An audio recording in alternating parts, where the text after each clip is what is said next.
মানুষ তার নিজের মনে আঘাত না পাওয়া পর্যন্ত বদলাতে পারে না। যে যত বেশি আঘাত পায় সে তত বদলে যায়।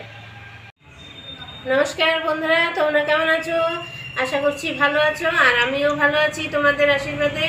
তো আজকে সকালবেলা সমস্ত কাজ হয়ে গেছে। এখন তোমার একটা পেঁপে পারবো, পেঁপে সিদ্ধ দেবো, তারপর আর কি রান্না করি সেটা তোমাদের সঙ্গে শেয়ার করব। তো চলো আমার সঙ্গে থাকো আর ভিডিওটা দেখতে থাকো।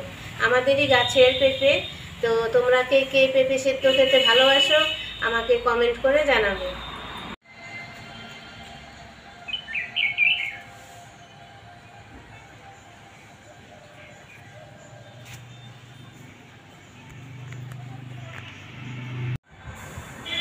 এই দেখো বন্ধুরা, এই যে আমাদের পেঁপে গাছ।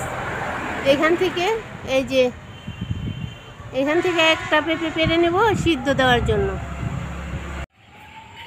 এই যে পেঁপে পাড়া হয়ে গেল, এই দুইটা তো সিদ্ধ দিব। চলো এখন রান্নাঘরে রান্নার কাজ করি, সকালবেলা খেতে দিতে হবে।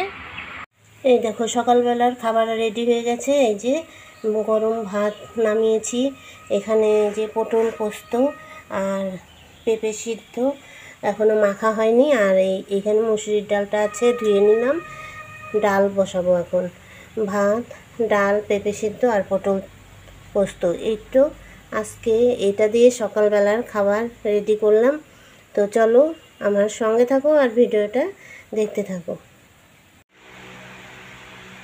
এই যে সকালবেলা খাবারটা রেডি হয়ে গেল। এই যে পেঁপে সিদ্ধ, শসা আর হচ্ছে তোমার পটল পোস্ত, আর এখানে আছে ডাল।